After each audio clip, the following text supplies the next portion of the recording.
অ্যাক্সিডেন্টটা হলো তো আমি তো গাল্পিক মানুষ, গল্পই করি। আমরা যখন এখান থেকে রওনা করলাম, আমার সেদিন প্রোগ্রাম ছিল পোষায় প্রোগ্রাম ছিল, পরের দিন ছিল চাঁপাইনবাবগঞ্জ। যেহেতু কাছাকাছি প্রোগ্রাম, তো বেগম সাহেবকে বললাম যে চলো একটু বেড়ানো হয়ে যাবে, তোমার প্রতিনিয়ত বেড়াতে যেতে পারি না, চলো যাই আমরা। আর ওখানে গিয়ে পোষায় রাতে প্রোগ্রাম শেষ করে এসে রাজশাহীতে খালাতো বোনের বাসায় থেকে যাব। দিনের বেলা রাজশাহীর কোনো দর্শনীয় স্থান থাকলে সেগুলো দেখে টেখে আমি আবার রাতের মাহফিলে চলে যাবো চাপাই থেকে ফেরার পথে আবার আম্মু আসেন, চাপাই থেকে ফেরার পথে আবার কি করবো,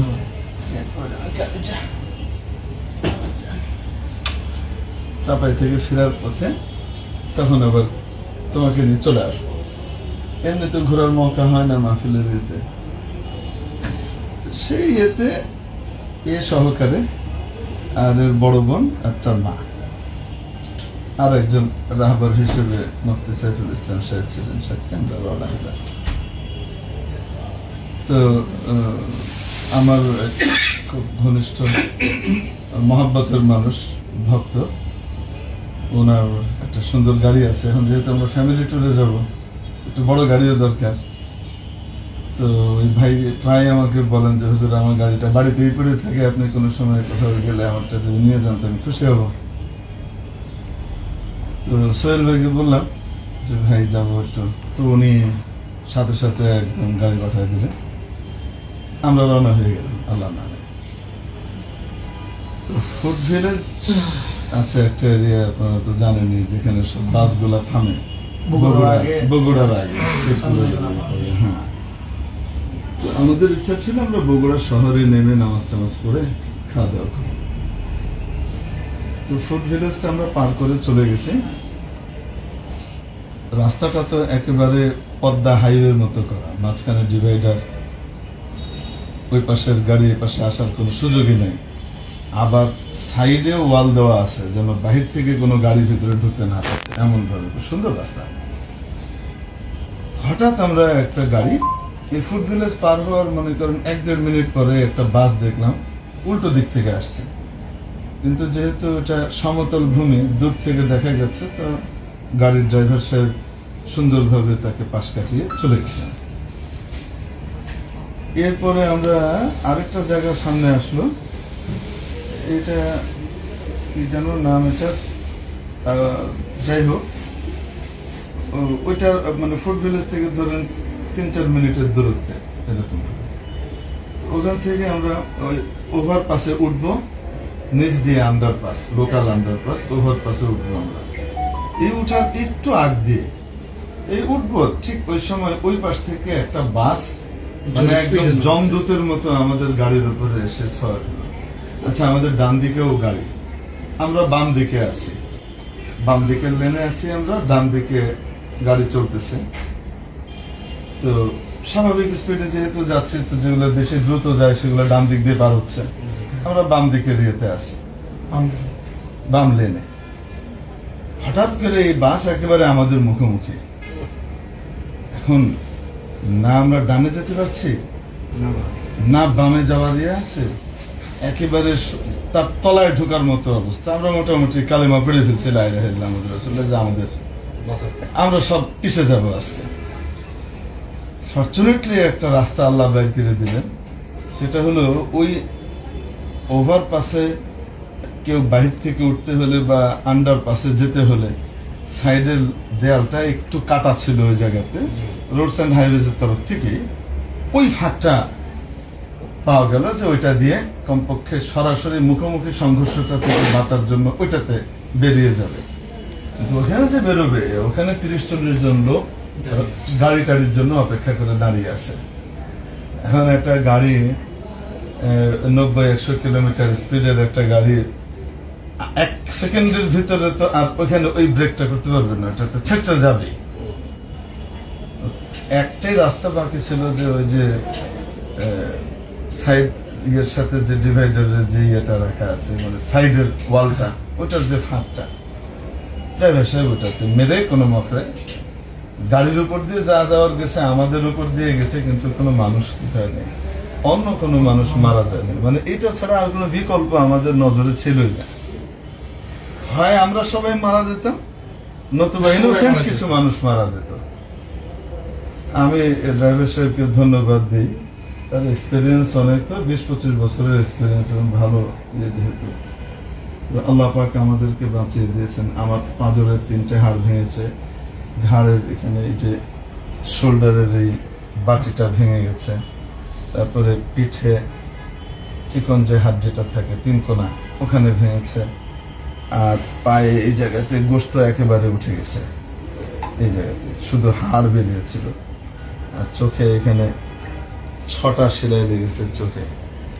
এই বাচ্চাটার মাথার এই জায়গাটা ডেবে গেছে, এখন এই জায়গাটা নরম, এটা আস্তে আস্তে শক্ত হবে। ডাক্তার সাহেবরা ওটা ইয়ে করার পরে সিটি স্ক্যান করার পরে আলহামদুলিল্লাহ যেটা হয়েছে, ডাক্তার সাহেব বললেন যে খুবই সৌভাগ্যের একটা বিষয়, এত বড় আঘাত পাওয়ার পরেও তার ইন্টারনাল হেমোরেজ হয়নি ভেতরে। তাইলে হইতো না। বেগম সাহেবের তো ডান দিকটা একেবারে থেতলে গেছে, কিমার মতো হয়ে গেছে একদম ভিতরে এই জায়গাটা, এইভাবে চেহারা, মুখ, তারপরে শরীর ফুলে ভয়ঙ্কর অবস্থা। তার একটা রিড ভাঙছে, বুকের হাড়। আর সামনে যে ভদ্রলোক ছিলেন ওনার পায়ের হাড় ভেঙে গেছে, অপারেশন হয়েছে, আল্লাহ রহমতে আল্লাহ কামিয়াব করেন। ড্রাইভার সাহেব আল্লাহ পাক তাকে বাঁচিয়েছেন, তার যেহেতু সিট বেল্ট বাঁধাই ছিল সামনের যারা ছিল এদের, যার কারণে ছিটকে ওরা বাইরে চলে যায় নাই, এই একটা ভালো জিনিস হয়েছে। আর ওই বেলুন বেরিয়ে এসছে একটা, বুকে প্রচন্ড এয়ার ব্যাগ, বুকে প্রচন্ড চাপ খেয়েছে, জি, কিন্তু আলহামদুলিল্লাহ অনেক বড় ধরনের কিছু হওয়া থেকে আমাদের ড্রাইভার যিনি ছিলেন তার ভেঙে। হ্যাঁ, এই হলো ওই সময়কার অবস্থা।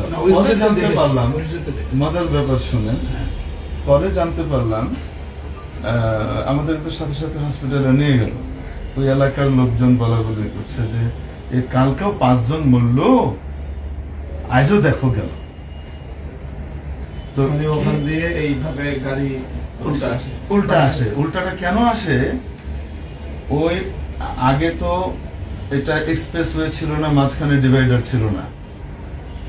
রংপুর বগুড়া থেকে ঢাকাগামী গাড়িগুলো আসার সময় ফুড ভিলেজটা তাদের ডান দিকে পড়তো, তো রং সাইড দিয়ে তারা পার হয়ে চলে আসতো ইশারা দিয়ে। এখন ডিভাইডার হওয়ার কারণে তাদেরকে কয়েক মাইল দূর দিয়ে আন্ডারপাস দিয়ে ঘুরে আসতে হয়। এখন কিছু গাড়ি অসৎ, এরা এই কষ্ট করে ঘুরে আসবে না, এখান দিয়ে রং সাইড দিয়ে এখান দিয়ে যায়, আর এটাও প্রায় 4-5 কিলোমিটার রং সাইড দিয়ে মারে। অদ্ভুত ব্যাপার, মানে এই রিজনে ওখানে প্রায় কি হচ্ছে কিন্তু খবর নাই। এখন আমাদেরটা ইয়ে হওয়ার কারণে সাথে সাথে মানুষ জানাজানি হয়েছে, যার কারণে এটা এখন কি হচ্ছে আলোচনায় এসছে, নাহলে মানুষ মারা যাচ্ছে। আর পুলিশও কারণটা বের করতে পারছে না যে অ্যাক্সিডেন্ট গুলা কেন হচ্ছে। যখন কেউ জানে যে সামনে থেকে কোনো গাড়ি আসার কোনো সিস্টেমই নাই, সে স্বাভাবিক গতিতে সে একটা রিল্যাক্সলি গাড়ি চালাবে। ফট করে সামনে জমদূত আসলে সে কি করবে? মানে ওই সময়টায় আমাদের ড্রাইভার হয় ওই গাড়ির তলায় যেতে হবে, নয় পাশের যে বাস আছে তার সাথে, যেটা সহি ট্র্যাকে যাচ্ছে, তার সাথে বাড়ি দিলেও তো বাঁচার কোনো উপায় নেই। একটাই মাত্র রাস্তা ছিল, সাইড ওয়াল যেটা ছিল, সেই ওয়ালের ওই জায়গাতে মেরে কোনো মতে আমাদের গাড়িটা থেমেছে শুধু। তবে ওই অ্যাক্সিডেন্টে আমরা বাঁচার কথা না, এটা আল্লাহ পাকের খাস কুদরত দিয়ে আপনাদের দোয়া বাঁচিয়ে দিয়েছে।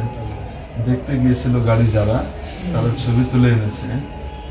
আমার এই কাঁধের বাড়িতে আমি যে ছিটকে গিয়ে বাড়ি খেয়েছি, ওখানে ড্রাইভারের সিটটা পিছন থেকে বেঁকে ভিতরে ঢুকে গেছে, ভেঙে গেছে আমার এটার আঘাতে। আঘাতটা কি পরিমাণ ছিল! কঠিন। মানে বেঁচে ফিরাইতে মুশকিল ছিল। আল্লাহ আপনার নতুন জীবন। এখন তো আবার একটা ইয়ে আছে, পরে আমি খোঁজ খবর নিলাম আমার ওই বন্ধুর কাছে যে ভাই গাড়ির ক্ষতিপূরণ তখন তো বললো যে ভাইজান আপনি এটা কি বলেন, আপনার কাছ থেকে আমি এটা নিয়ে নিবো, আমি তো এটা ফার্স্ট পার্টি ইন্স্যুরেন্স আমার করা আছে, অ্যাক্সিডেন্ট হলে তো সেটা তো পুরো দিবেই। কিন্তু আপনি তো জানেন আমাদের বাংলাদেশে ইন্স্যুরেন্স কোম্পানিগুলো করানোর সময় তো 2 মিনিটের সিগনেচার নেয়, দেওয়ার টাইমে সব মানে ধানাই বানাই আর ফায়দামি। হ্যাঁ, টাকাও নেয়, টাকাও নেয়, প্রচুর টাকা নেয়। আচ্ছা, যেহেতু গাড়িটা উনি লোন করে কিনছে, এই জন্য একদম পূর্ণাঙ্গ ইন্স্যুরেন্স এটা। ব্যাংক তো ফুল ইন্স্যুরেন্স ছাড়া কি করে না, নোয়া গাড়ি লোন চলে দেয় না, না, মানে দিবেই। নাম কাওয়াস্তে ইন্স্যুরেন্স না, ফুল ইন্স্যুরেন্স করা আছে। আল্লাহ মাফ করুক, দেখা যাক এখন ইন্স্যুরেন্স কোম্পানিকে তাদের গুডউইল রাখে নাকি 2 নম্বরই করে, দেখা যাক, আল্লাহ ভালো জানে। 2 নম্বরই করলে টেম্পোরারি করবে, কিন্তু ওর অস্তিত্ব থাকবে না ওই ইন্স্যুরেন্স কোম্পানি মালিক। আল্লাহ হেদায়েত আশা করি ইনশাআল্লাহ পজিটিভলি তারা আপনাদের সাথে বিহেভ করতে আল্লাহ পারবে। হেদায়েত করুক, আল্লাহ হেদায়েত করুক। আপনার সাথে এটা আসলে তো আপনার সাথে শুধু করে গাড়ি না, বাংলাদেশে নিয়ম অনুযায়ী যদি আমাদের গাড়ি থাকতে চলে, পারবে। আমি তো জানি যে যারা আরোহী সহ কি হয়, হ্যাঁ, আরোহীর জানমালের ক্ষতিপূরণ সবকিছু সহ এটা কি করতে হয়, ড্যামেজ দিতে হয়। যাই হোক, আল্লাহ খায়ের করেন, আল্লাহ কল্যাণ করেন, আমরা বেঁচে এসেছি, এটাই হলো সত্য সুখবর। আলহামদুলিল্লাহ। আপনাদের মতো বড়রা আসছেন। আমরা আসরের নামাজ পড়তে গিয়ে মাগরিবের নামাজে আসি এসিটা একটু বাড়ানো দেবো বাবা? না না ইমাম সাহেব জানাইছে